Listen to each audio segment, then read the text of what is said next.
Hi, friends! Today, we'll learn how to create a fashion-themed banner in BannerBoo. To begin, add the size of our banner and press Let's Go. Great! Now let's add color to our background. Click on the palette icon and choose blue color. Now, let's add an image to our banner. I'll use the image library. You can add any image you like. In field in the search, we write what we want to find, and we choose the image we need. Great! Now, we will remove the background by clicking on the eraser icon. We move our image and transform it.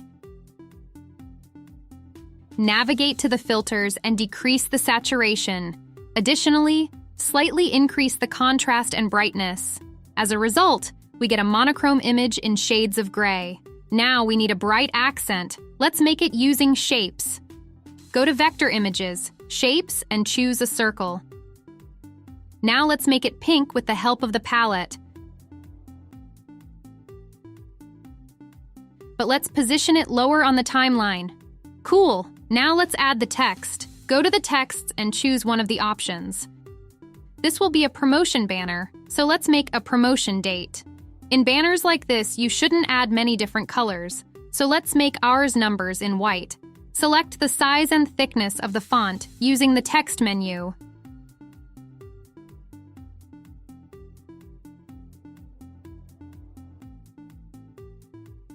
Excellent. Now, let's copy our text and add a month. Now, let's move it down the timeline to enhance the integration of the object into the composition. To enhance the understanding that it represents a date, let's add a small separator. In this case, we'll use a slash. Great! Now, duplicate our text again and create our tagline using the same approach.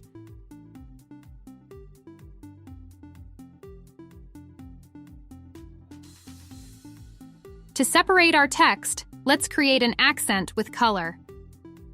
Let's choose a shade of pink, but much lighter, to create a contrast with our background. I noticed an error in the text while adding the color, so I'm editing it by double-clicking. Now let's add a button to our banner using a gradient. Let's go to the library of Vector Objects. Select the menu, Gradients, and click on the gradient. We transform it to the size of our button. Go to the gradient parameters, choose solid color. We choose white color. In the next menu, we round the corners as much as possible. Now double-click on the gradient to add text. To edit it, go to the text menu. Here we choose the size, thickness, and center it. It should be noted that we edit vertical indents using line height. While vertically deforming, ensure the gradient does not become smaller than our specified indent. We can move our objects as a group by selecting them on the workspace. Great! Now, let's add a makeshift logo by copying our text and selecting the icon from the library of vector objects.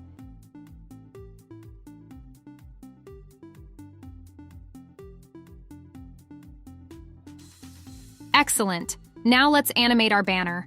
For convenience, let's increase the timeline.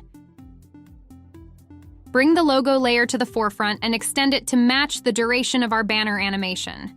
Drag the button layer for 1 second, and then elongate it to cover a duration of 10 seconds. For the in animation, choose Slide Down. Similarly, in the out animation field, select Slide Down. I prefer smoother animations, so I opt for the custom option. Decrease the values of the top. For the out animation, choose Ease In. I apply the same approach to the in animation, maintaining the easing parameters unchanged. By clicking on the asterisk, we choose the pulsation animation, pulse. Now we choose a layer of our circle. We retreat a little from the edge and stretch the animation to a little less than 10 seconds. On in animation, select the custom parameter. Scale XY is set to 0, origin is set to 50, which means in the center. Easing set, ease out back. On the out animation, we also select the custom parameter. Duplicate all settings apart from easing. Easing here will be ease in back. Great. Now animate our image. Stretch the layer for 10 seconds. Select custom animation. Easing set ease out back. Scale XY, choose 0.5. Let's choose 20 for rotate Z.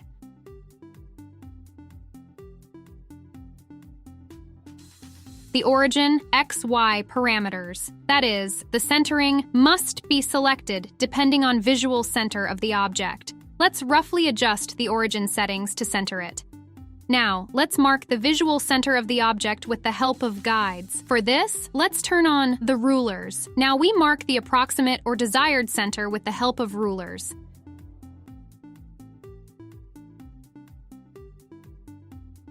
Now, when changing the origin parameters, we can see the point that will be direct to the center. For convenience, let's enlarge the working area.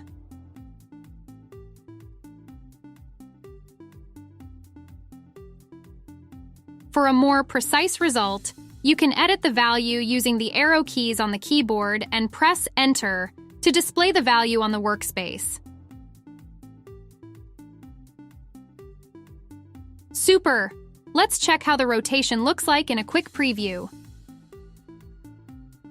Great! Now, we duplicate the same animation parameters. The only thing we change is easing to ease in back. Let's position our texts on the timeline so that they appear gradually, one by one.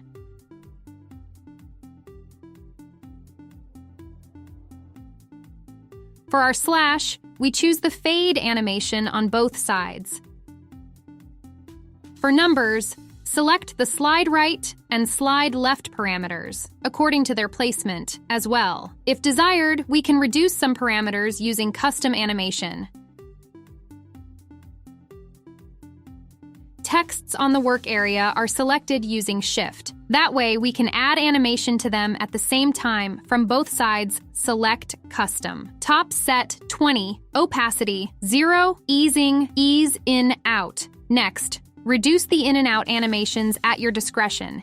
It all depends on the composition and the design of your banner animation. Don't forget to save your banner. Now, let's see the result. You can access this template through the link provided in the video description. Thank you for watching. Don't forget to subscribe to our channel. Have a nice day, and see you in the next videos.